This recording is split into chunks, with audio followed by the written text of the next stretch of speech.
O Entre Linhas foi recebido por Antônio Anastasia, um dos políticos mais influentes da atualidade.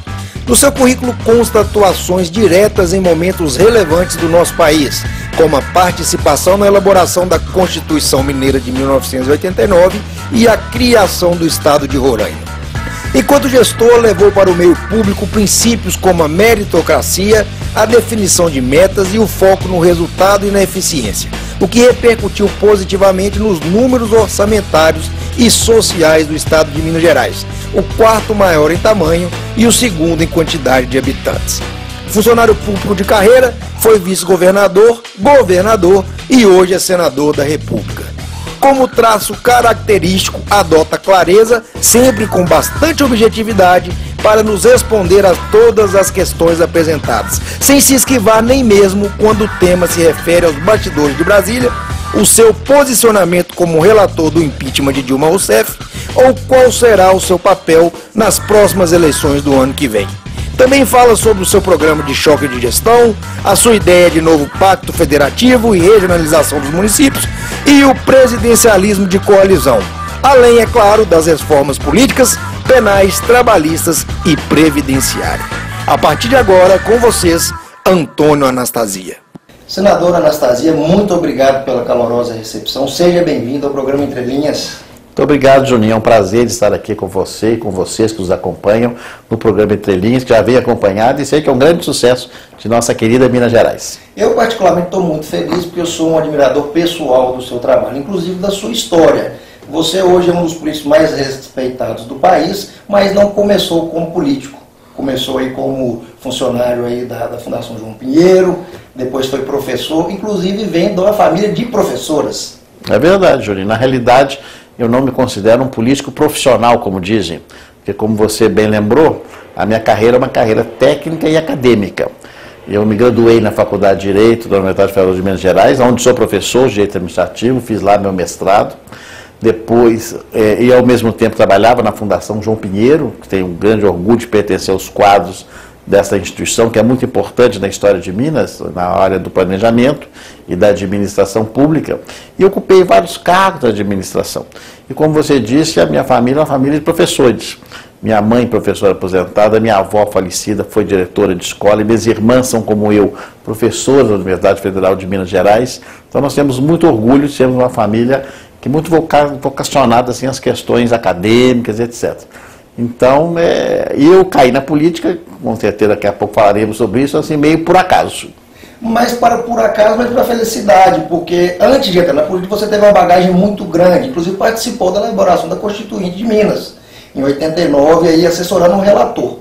É verdade, é verdade. Como eu disse há pouco, como eu me formei, imediatamente fui trabalhar na Fundação João Pinheiro. A Fundação João Pinheiro é uma instituição voltada ao planejamento e administração pública. E ali eu tive a oportunidade, Juninho, de conhecer projetos e programas muito importantes do Brasil e de Minas Gerais. Trabalhei no governo federal, nos programas, trabalhei em outros estados, ajudei a instituir o estado de Roraima e fiz belos projetos no âmbito da Fundação João Pinheiro. E quando eu estava lá, eu fui convidado pelo deputado estadual Bonifácio Mourão, deputado ainda hoje, que era o relator da Constituinte Mineira, a ser o seu assessor pessoal no trabalho da Constituinte. E aí foi uma experiência riquíssima. Por quê? Porque a Constituinte, na realidade mineira, que decorreu da Constituição Federal, ela permitiu uma visão panorâmica sobre todos os problemas de Minas Gerais. Problemas da área da educação, da saúde, segurança, de infraestrutura, novas ideias surgiram e eu ainda tive a oportunidade rara, e que muito me enriqueceu, de conhecer todas as lideranças mineiras de diversas áreas. Área de ciência e tecnologia, área da agricultura, área do artesanato, lideranças de indígenas, em todas as áreas que possa imaginar, eu tive relacionamento durante um ano. Foi um ano riquíssimo, não só para mim, como para toda aquela equipe muito boa que lá trabalhava com o deputado Bonifácio Mourão. E dali eu, naturalmente, adquiri experiência e pude exercer cargos públicos na administração estadual e federal, que foram somando na minha experiência, ainda como técnico, não como político. Fui secretário adjunto do planejamento do governo Hélio Garcia, onde fui também secretário da administração e da cultura. Depois fui convidado para ir a Brasília pelo presidente Fernando Henrique Cardoso e fui secretário executivo do Ministério do Trabalho e do Ministério da Justiça durante 6 anos, foi uma bela experiência. E para voltar a Minas como secretário de planejamento já no primeiro mandato do governador Aécio Neves. E depois inicia essa fase política. Agora, intelectualmente falando, o senhor sempre foi muito precoce, né? O senhor foi o melhor aluno da sala no curso de Direito, andou pelos bastidores aí, com 32 anos era secretário do governo Hélio Garcia. Oficialmente foi sua primeira entrada para a área da política? Sim, da política, sim, apesar de não ser político. Naquele tempo havia uma grande distinção entre o técnico e o político. Essa distinção hoje caiu de moda. Mas até porque hoje os políticos estão em baixa, né, lamentavelmente.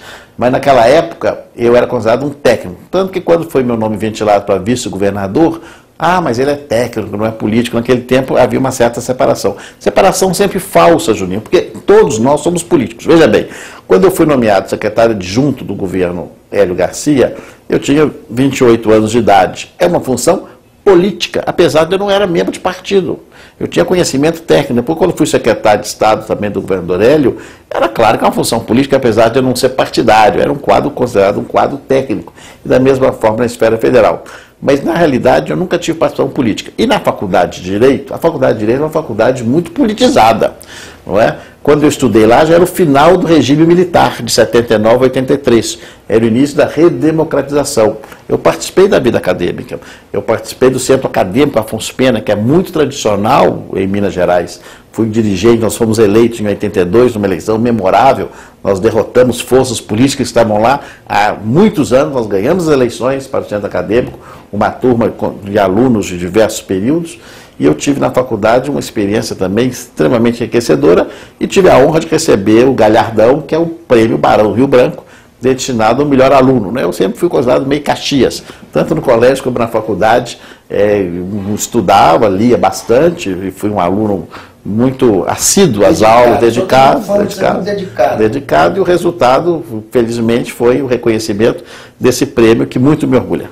Ainda bem que o senhor não é político, porque o senhor já foi para vice-governador no segundo mandato do Aécio Neves em Minas, foi eleito como governador no primeiro turno com quase 63% dos votos, e na primeira candidatura como senador com mais de 5 milhões de votos. Mas se o senhor fosse político, hein? Não, mas aí que está a diferença, meu caro Juninho. Aí o que aconteceu? A experiência, como eu disse, todos nós somos políticos. Você, na sua profissão de jornalista, no momento que você conversa com as pessoas, você faz atividade política. Aristóteles diz, o homem é um animal político. Um cidadão que é síndico de um prédio quer função mais política do que o síndico de um prédio, porque ele, como síndico, ele tem de tratar com seus iguais. Ele não é dono do prédio. Ele foi eleito pelos seus pais para administrar um prédio cheio de problema, como todo prédio tem. Estou dando esse exemplo, podia dar outros tantos. Professor em sala de aula, diretor de uma escola, todas as funções. O conceito negativo da política seja invertido, que muitas pessoas que ocupam cargos públicos não são políticos. Exatamente, e aí não sabe. De forma errada. Uma forma errada. Porque o que é a política? É a arte do entendimento. Essa eu repito sempre, política é a arte do entendimento. Agora, o que é o político profissional? É aquele que vive da política, que não tem outra profissão. Eu, graças a Deus, como você falou, eu sou professor concursado, eu sou técnico da Fundação do Pinheiro, eu sou advogado, tenho escritório, então eu não sou profissional. Se eu deixar a política amanhã, eu estou trabalhando no dia seguinte. Então essa é a distinção também que nós temos de ter e que nós temos de fazê-lo. Agora, o que você indagava é isso mesmo. O que aconteceu? Quando eu fui secretário do governador Aécio Planejamento e da Defesa Social, da Segurança Pública do primeiro mandato, ele me convida para filiar ao partido, ao PSDB. E eu digo, mas governador Aécio, eu não tenho nenhuma pretensão eleitoral, não vou me candidatar depois. Não, mas é bom você se filiar. Até aí o senhor não tinha nem filiado ao partido. Não. Isso é recente agora, 2000 e pouco. Isso foi em 2005. Até 2005, ou seja, já com 43 anos de idade, eu nunca tinha filiado a nenhum partido político.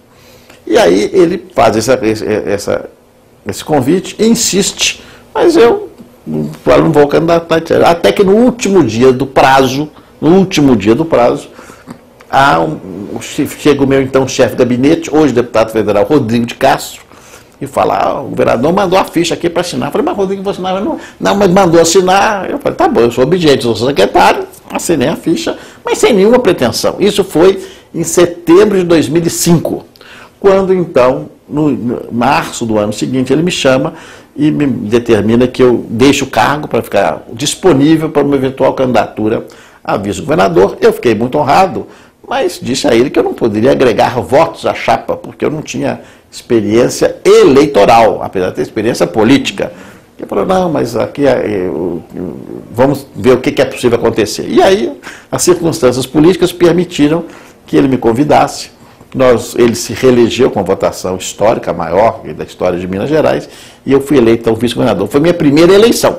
Aí sim, eu já membro de partido, eleito, me transformo de técnico, como diz a tradição política mineira, de técnico em político. E assumo as funções de vice-governador de Minas Gerais em janeiro de 2007. Depois governador, hoje senador.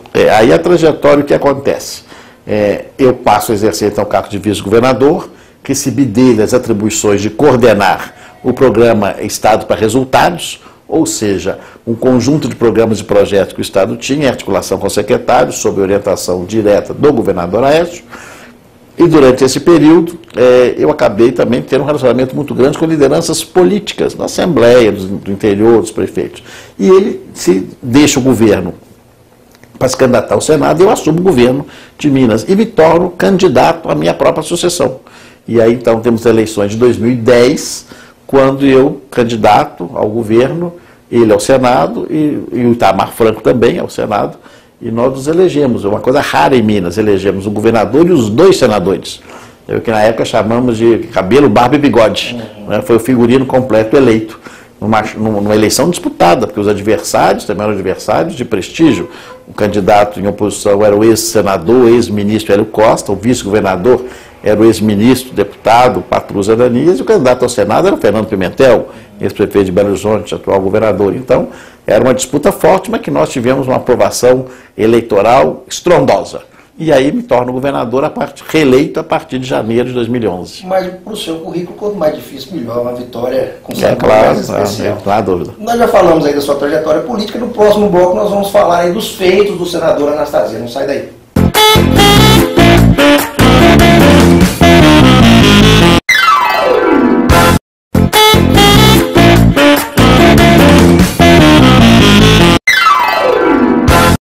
Uma PEC importante para os municípios brasileiros, de autoria do competente senador Antônio Anastasia. Eu queria só, de fato, como autor da matéria, aquecer o seu relatório, que aprimora o meu projeto, no sentido, tão somente, o projeto de permitir uma norma constitucional que vai facilitar aos pequenos municípios, cujo número de habitantes será fixado em lei posterior, a ter um chamado fast track, ou seja, uma via mais simples para os seus convênios e a transferência de créditos da União para os municípios e dos estados. É muito injusto que um município como São Paulo, que é um município que tem uma boa estrutura, o Belo Horizonte, o Rio de Janeiro, tenha os mesmos deveres de que um município pequeno. E meu estado, Minas Gerais, é um município, eminente presidente, chamado Serra da Saudade, com 900 habitantes. É claro que não há ali uma estrutura burocrática suficiente para todas as necessidades e exigências da burocracia brasileira. Então a lei vai definir o corte, 10, 15, 20 mil habitantes, e vai permitir uma forma mais simplificada. É como simples para a área privada, teremos também um simples para a área municipal. Esse é o espírito da emenda constitucional, que depois será objeto de uma lei que vai regulamentá-la. É a proposta que peço o apoiamento de meus nobres pares. Muito obrigado, senhor presidente. Senador Anastasia, vindo de Vossa Excelência, é sempre bem-vindo os projetos aqui nessa casa.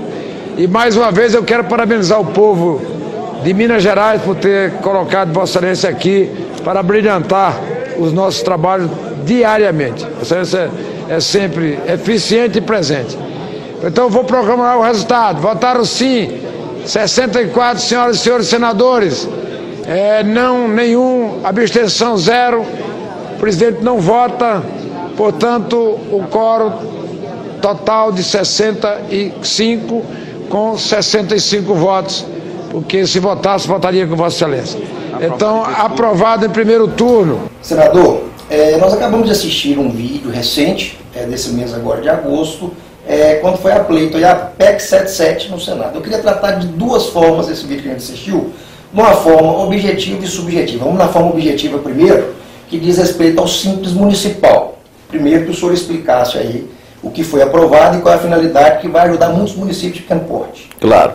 Veja bem, Juninho, você que é meu colega, também advogado, e ligado aos municípios mineiros, especialmente aos pequenos municípios, sabe da dificuldade que é. É uma aberração até demorarmos tanto para resolvermos esse problema. e da injustiça que é o município pequeno, de pequeno porte, ter as mesmas obrigações em termos de documentação, de prestação de contas, do que os municípios grandes. Por que motivo? Porque o município grande tem estrutura, tem contador, tem advogado, tem um quadro de funcionários razoável. O município pequeno não tem. O município pequeno, ele, quanto muito, tem um advogado contratado, um contador que é da região. Como que ele vai submeter às mesmas obrigações, vamos dizer assim, regulamentares e protocolares e formais do que o município grande? Você sabe que Minas tem 853 municípios. 500 deles com menos de 15 mil habitantes. Está em Minas o menor município do Brasil, Serra da Saudade, com menos de 1.000 habitantes. Serra da Saudade hoje tem a mesma obrigação do que Belo Horizonte, com 3 milhões de habitantes praticamente. Então, qual foi o objetivo da PEC? Como o Senado é a casa da federação, ou seja, nós estamos lá para defender também os estados federados e os municípios que integram a federação, eu logo tive a ideia de tentar fazer um projeto que desse um chamado fast track, uma via mais rápida, um chamado simples municipal, que esses municípios menores tivessem um tratamento diferenciado. Como a pequena empresa, em vez de pagar tantos tributos, significa um imposto só, se consolida no imposto só. Então essa PEC foi apresentada, ela é uma autorização constitucional, como você sabe, ela dá um detalhe que nem pode fazê-lo, para que uma vez aprovada, nós vamos passar então para a segunda etapa, que já estamos elaborando, que é o projeto de lei, que vai detalhar quais são esses benefícios para os pequenos municípios. E o que o senhor fez nada mais foi do que levar o princípio da isonomia aos municípios menores, claro, tratando de forma iguais aos iguais e desiguais aos desiguais. Injusto, é uma coisa que, por mais óbvio que apareça, o município pequeno não tem como ele se equiparar.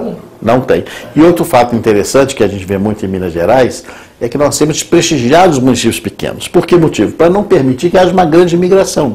No município pequeno tende a haver saúde de qualidade, educação de qualidade, infraestrutura de qualidade, por isso asfaltamos todas as rodovias que têm acesso aos municípios, levamos telefonia celular a todos os municípios. Por quê? Para permitir que o cidadão que nasça lá tenha a oportunidade de dizer, não, eu tenho tudo aqui, eu quero ficar aqui, em vez de vir para a grande cidade, ficar subempregado.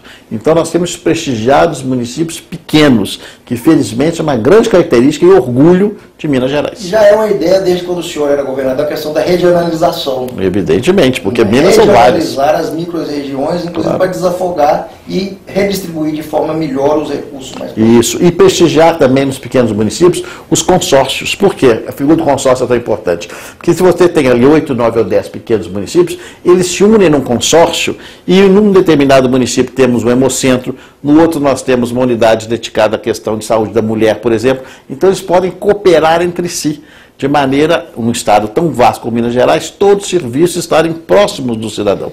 Então isso é muito importante, isso é planejamento. Agora eu tenho que falar da questão subjetiva. Esse filme me chama muita atenção. O senhor hoje é considerado pela mídia como um dos parlamentares mais ativos, influentes e respeitado. Nesse vídeo fica muito claro a admiração dos outros parlamentares pelo senhor, pela sua capacidade intelectual, já tinha visto outros. Enfim, esse foi a mais recente. O senhor ganhou aí 65 votos, inclusive do presidente. Qual é a sensação de ser tão respeitado num momento político tão atribulado? Não, veja bem, eu fico muito feliz, porque a minha vida inteira, os que conhecem, acompanham, sabem disso, é uma vida dedicada ao trabalho. Eu optei pelo serviço público. Podia ter optado pela advocacia, certamente teria uma situação talvez pessoal totalmente diferente do que tem hoje.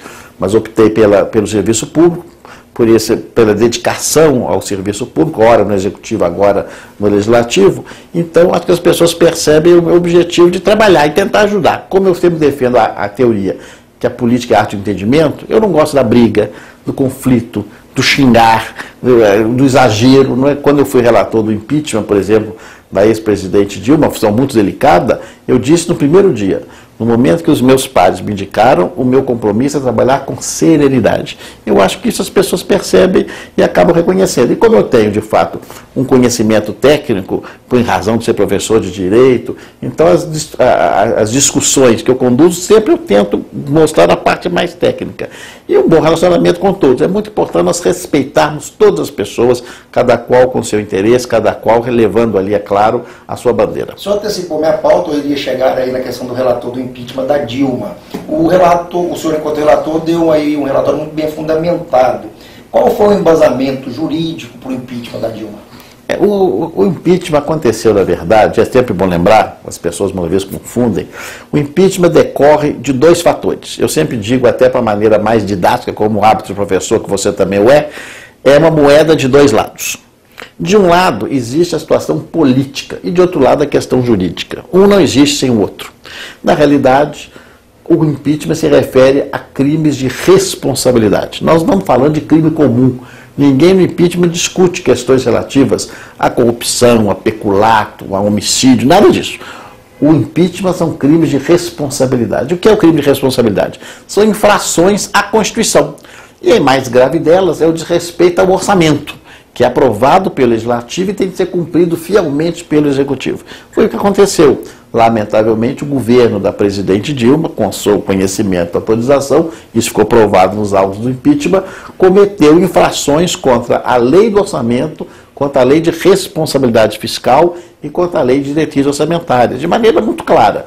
Então, isso criou, vamos dizer assim, o objeto jurídico do impeachment. Agora, o impeachment tem de ter também o outro lado, que é o lado político, que significa a perda do apoio parlamentar, que também aconteceu e que foi a autorização dada pela Câmara dos Deputados. E o Senado se transforma em um Supremo Tribunal Federal, como se fosse, e faz o julgamento técnico. Na realidade, precisava de 2/3. E ela foi afastada por 3/4 dos votos, ou seja, um percentual bem maior, o que demonstra que o relatório, felizmente, foi um relatório que nós fizemos muito robusto. Um relatório claro, demonstrando de maneira cabal as provas existentes naquele momento. É bom ressaltar que, inclusive, a denúncia aceita foi por um grande constitucionalista.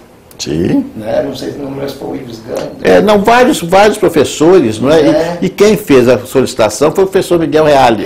O professor Miguel Reale foi um dos autores, digamos assim, da denúncia popular. Para quem não conhece, é um dos constitucionalistas mais respeitados. Foi ministro da Justiça, um homem muito importante. O fundamento começa jurídico desde o início. Claro. É importante ressaltar que os fins não justificam os meios. Independente do que foi usado, os desvios ou as pedaladas, houve a infração aí. Claro, é uma infração formal. Agora, dos seus feitos, o maior deles é o choque de gestão?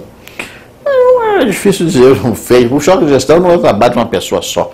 Não é jamais. Eu talvez tenha criado a expressão.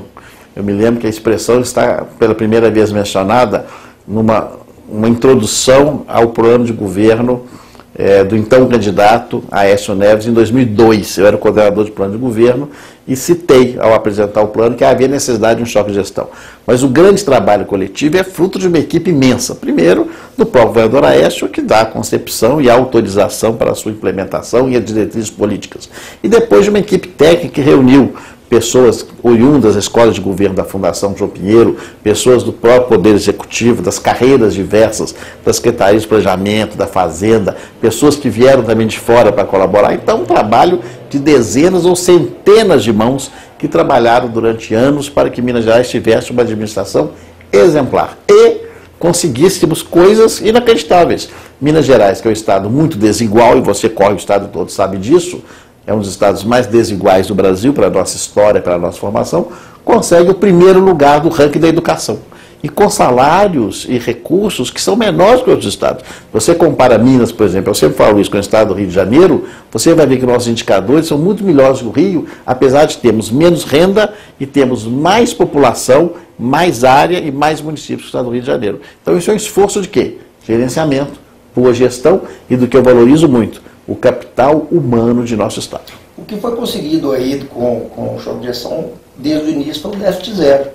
É verdade. Que já vinha se arrastando aí desde a década de 80 e parecia um mal inacabável. E nós conseguimos fazer algo que é muito sensível, que foi, vamos dizer assim, palatável e sentido por todos, que é o pagamento em dia dos funcionários. Porque uma coisa muito importante, e eu sou funcionário público, como diz, uma família de funcionários, receber em dia o salário é a dignidade é o mais importante, é o compromisso fundamental. Porque a pessoa tem que ter os seus planos, ela imagina seus compromissos, o condomínio, o aluguel. Então, o que é mais palpável mesmo, a gente sente como efeito do déficit zero, é o pagamento em dia, o pagamento dos fornecedores e a credibilidade do Estado.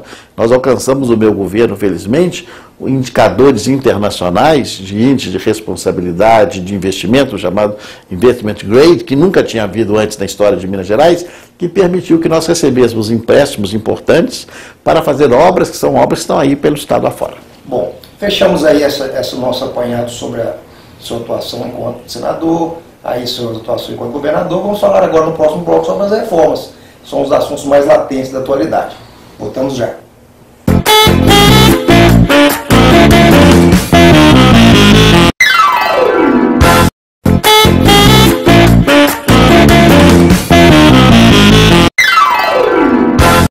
Senador, como que andam os ânimos lá em Brasília nesses últimos dias de reforma, principalmente política? Os ânimos em Brasília, Júlio, nos últimos meses estão muito acirrados, não é verdade? O ambiente, o clima político no Brasil não está bom. Nós sabemos que enfrentamos hoje uma grande crise econômica, política, ética, uma crise de descrença nas lideranças brasileiras, que é visível e não podemos negar a existência dessa crise, que é grave, lamentavelmente. Mas, por outro lado, também, pelo fato da crise existir, nós não podemos ficar deitados na cama o dia inteiro chorando, sem tomar medidas para sair disso. E as medidas para sair, algumas delas estão em andamento.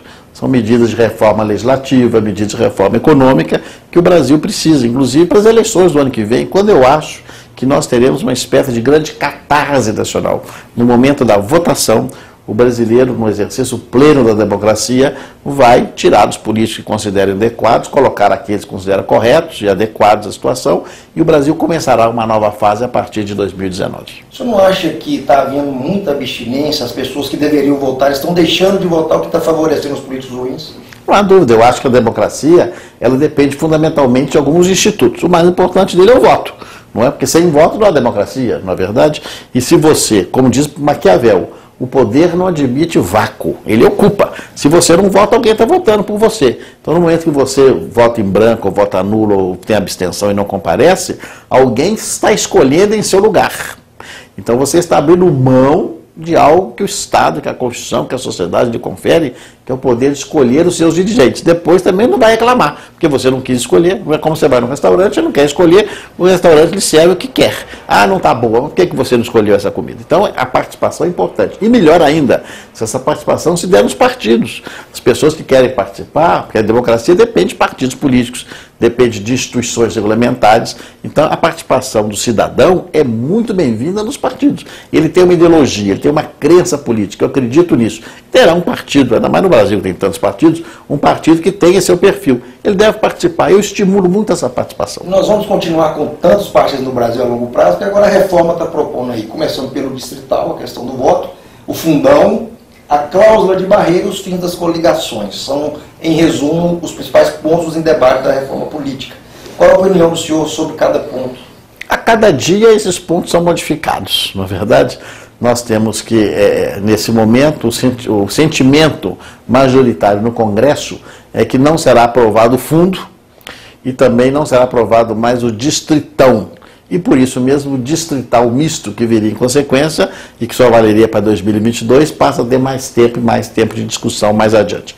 Então eu espero que pelo menos, a minha opinião, pelo menos numa reforma que não é política, mas é meramente eleitoral, mas é o primeiro passo, nós tenhamos aquilo que o Senado já aprovou, que está na Câmara, que é a proibição das coligações proporcionais e também o início da cláusula de barreira. Não é possível que um país como o Brasil tenha 50 partidos políticos, não é? Quase 50 funcionando e mais 50 no tribunal para serem criados. Os partidos não podem ser confundidos com assuntos de negócios. O partido tem que ter ideologia, não é possível que existam 50 ideologias. Então, pelo mundo inteiro se vê isso. Então, o objetivo dessa reforma é reduzir o número de partidos. Tenhamos aí 10, 12, é um número muito razoável, porque hoje fica impossível administrar uma Câmara ou um Senado que tem, inclusive, muitos partidos com um só representante. Ele é líder de si mesmo. Como orienta o partido tal? Ah, o partido tal orienta, ele está falando para si, que é o único deputado, o único senador daquela agremiação. Aí não é possível. Virou algum tipo de barganha. Barganha, exatamente. Para verbas, para canais de televisão, canais,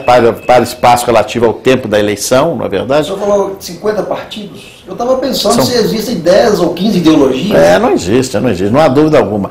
Então eu tenho expressão disso. E eu pessoalmente defendo o voto distrital. Em tese até o distrital puro, que é o modelo inglês e norte-americano, mas que no Brasil dificilmente seria implementado. Então nós passaríamos para o modelo distrital misto, que é o sistema alemão, onde nós temos condição então de fazer vamos dizer assim, um equilíbrio entre o voto distrital puro, onde o eleito está muito próximo do eleitor, pelos distritos, que é o direto, né? Que é o direto, é o voto majoritário.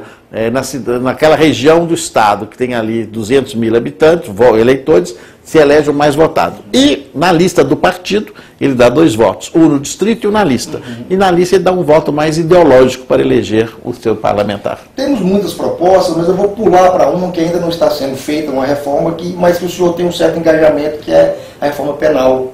Inclusive o senhor tem 2 projetos sobre execução penal.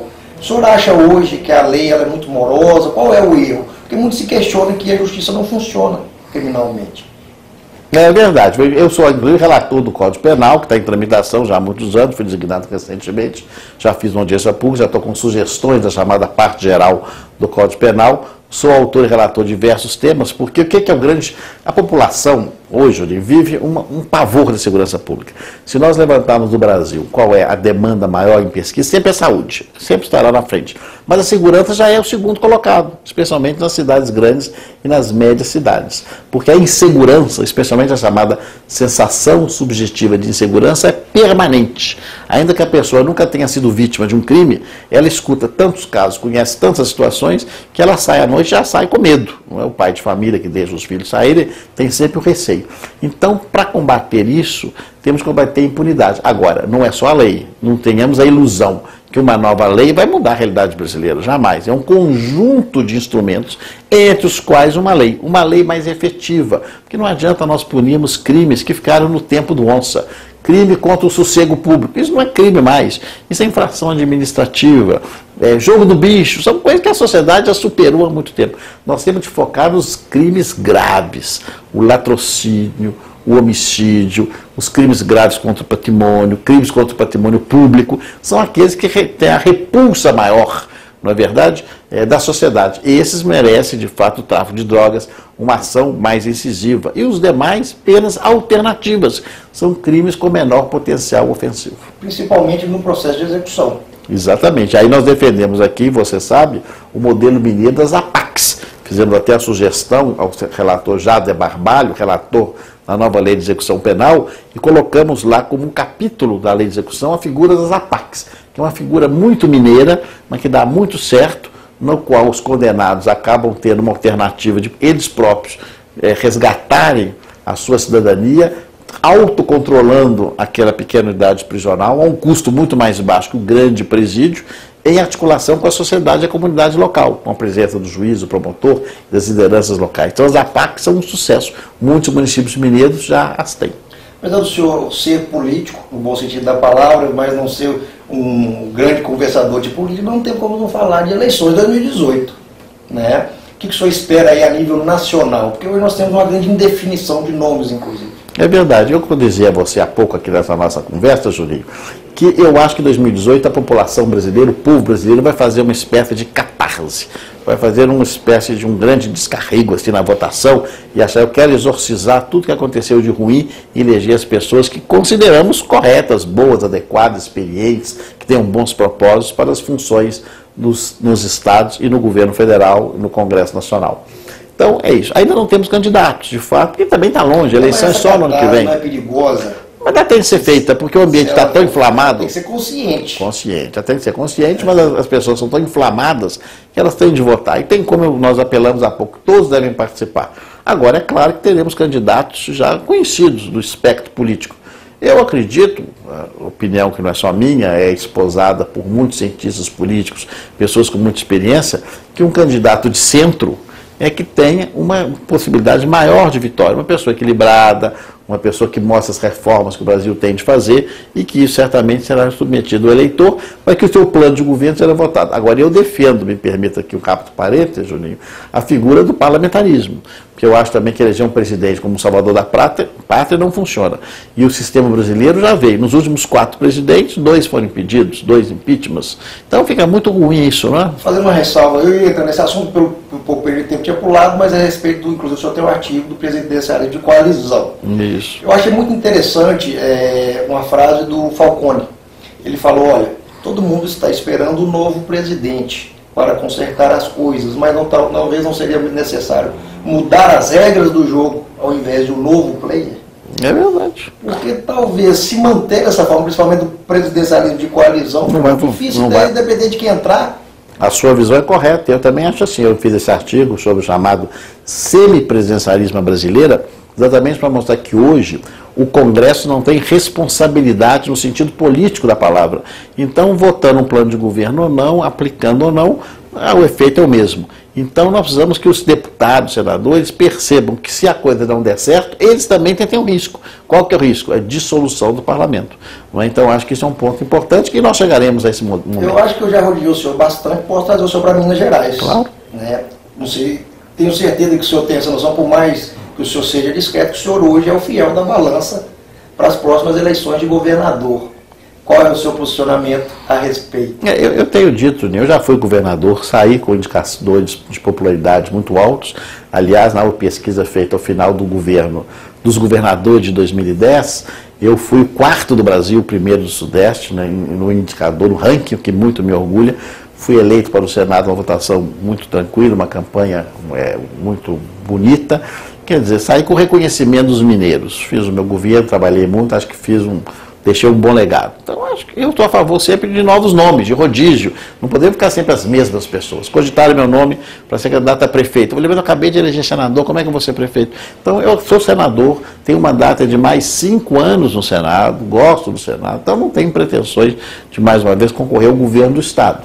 Agora, o nosso grupo político terá candidato. Né? Nós fazemos oposição, a oposição sempre, oposição nobre, à altura ao atual governo, discordamos da sua forma de atuar, do seu ponto de vista administrativo e político, e, claro, reconhecendo que todos tenham direito à sua opinião, vamos ter os nossos candidatos, não sabemos ainda quem serão. E vou trabalhar muito para que o nosso candidato se eleja governador de Minas. O senhor cogitaria composição de chapa? Em que sentido? Como vice? Não, aí é mais vice, quer dizer, eu sou o senador, vou deixar 4 anos de mandato do Senado para voltar a ser vice-governador, é uma coisa de fato que os próprios eleitores vão estranhar, porque dá a impressão que eu fico querendo pular de galho em galho, mas eu não tenho essa pretensão, eu gosto de completar de fato aquilo que realizo. Então eu fico muito orgulhoso e honrado de fato, com o meu nome ser muito lembrado para a candidatura ao governo. Muitas pessoas falam até por estar no meio do mandato de senador, uma eventual participação não teria grandes desdobramentos, que eu ainda tenho os outros 4 anos de mandato, mas eu pessoalmente acho que não é o momento.